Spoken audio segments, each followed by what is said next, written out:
నమస్కారం గురుగారు. నమస్కారం.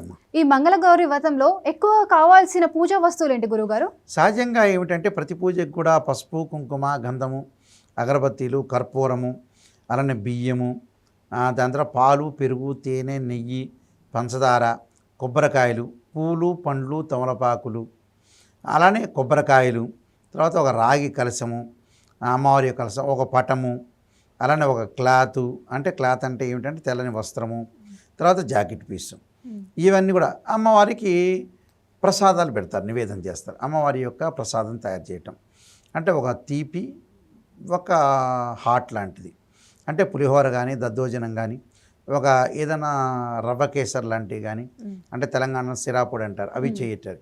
అంటే ఏదైనా సరే ఒక స్వీట్ కానీ, ఒక హాట్ కానీ చేస్తారు. అంటే ముత్తైదువులను పిలవటం, ఆ ముత్తైదువులకు మన శక్తి కొలది చీర, జాకెట్ పీసు, ఒక తాంబూలం, వాయనం ఇస్తారు. ఓ బ్రాహ్మణుని పురోహితుడిని పిలిచి ఆ మంగళగౌరి వ్రతాన్ని చేసుకుంటారు చక్కగా. అంటే మంగళ గౌరీ వ్రతాన్ని కంకణాలు కట్టుకోవటం, లేకపోతే వీలైతే కొంతమంది భార్యాభర్తలు కూర్చుంటారు, కొంతమంది ఆడవాళ్ళే కూర్చుంటారు, ఎక్కువ మంది ఆడవాళ్ళే కూర్చుంటారు.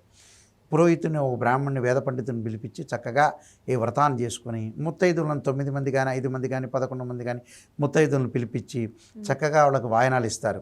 చివరిలో నైవేద్యాలన్నీ కూడా పెట్టిన తర్వాత, కొబ్బరికాయ కొట్టిన తర్వాత కూడా కర్పూర హారతి ఇవ్వటం, 2 దీపాలతో హారతి కూడా ఇస్తారు.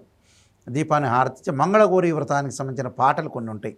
ఒక 5 కానీ ముత్తైదువులు రావటం, పాట పాడటం, చక్కగా ఆ రోజున అరటాకులో కానీ, మూదుగాకులో కానీ, బాదమాకు కూడా ఉంది, మీకు తెలియదేమో, బాదమాకులు కూడా ఉండేవి.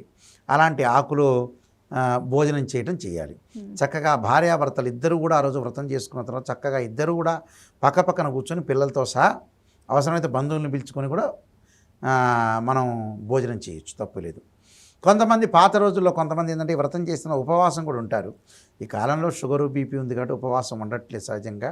అందువల్ల మంగళకరమైన వ్రతాన్ని, గౌరీ అమ్మవారిని వ్రతం చేయడం అనేది చాలా విశిష్టమైందమ్మా. చాలా మంచి జరగటానికి ఏదైనా సరే వ్రతం చేయడం చాలా మంచిది.